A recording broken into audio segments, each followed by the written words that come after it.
Erica for that. Weather Authority Chief Meteorologist Nancy Anka. What you got there? You giving us a math lesson? We're getting deep into some graphs here, Veronica. I wanted to share this with you.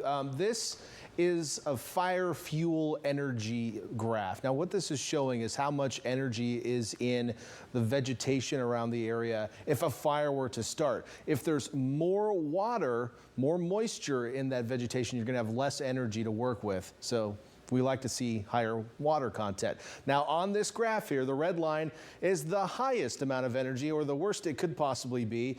The blue line is where we are this year. Notice we were at the highest we could be. So we were the driest on record for a few days back there. And then we got some rain on Sunday. And this graph basically for the Santa Cruz Mountains and Diablo range. So we got some rain on Sunday into Monday. Notice we saw that drop. So that's good news. We want to see this blue line as low as possible. But unfortunately, no more rain in the forecast. I expect that line to head back up close to this record level as we head into the summertime. So this is showing the entire year. This is just one of those things that we watch for you so you don't have to make sense out of it. But I wanted to share it with you to show you that at least just getting a little rain does help things quite a bit, at least for a short period of time. And unfortunately, no rain in the forecast moving on as we sit under this big ridge of high pressure. And it's been moving on in from the west over the last couple of days. We've seen the warming of the temperatures today. That will keep on going as we head toward the end of the week. So warm, dry conditions expected to continue. No rain in the forecast in the near term. We'll talk about when we could see some here in just a moment. But let's talk about tonight into tomorrow morning on Futurecast and what you can expect to see out and about. And that is mostly clear skies tonight into tomorrow morning. This is midnight tonight. Notice we're looking mostly clear during the day tomorrow.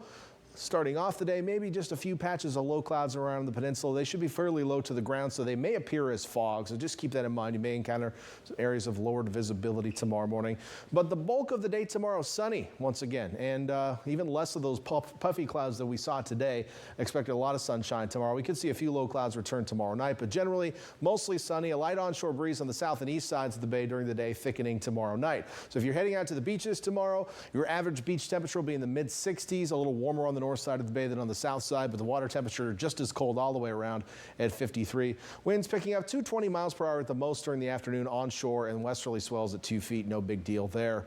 Your UV index is on the high side. Just keep that in mind. Look at these temperatures though. 84 in Ben Lomond tomorrow, 82 in Scotts Valley, Boulder Creek, upper 70s in some cases, up high in elevation as well. Santa Cruz tomorrow 73 with 69 your expected high in Capitola. We'll be in the 70s in Watsonville, Salinas, Hollister, almost 80 tomorrow, and we'll get there in Gilroy. But back to the Bayshore where you're more likely to see those onshore winds. Castroville and Marina going to stay in the mid-60s. Likewise for locations around the Monterey Peninsula, highs in the mid-60s tomorrow, which is actually mild or seasonable for this time of year. And then one last stop down south. Look at these temperatures. 80s, Greenfield, King City, Bradley, the San Antonio Valley, upper 70s in Carmel Valley. So nice and warm out there, and we'll just keep going up and then level off Thursday and Friday. So mostly sunny skies to cap off the week. We'll cool down a little bit this weekend and maybe a little more breezy, but temperatures will remain at least seasonable on the coast. Additional warming expected next week as another ridge builds back in after it weakens a little bit anyway this weekend.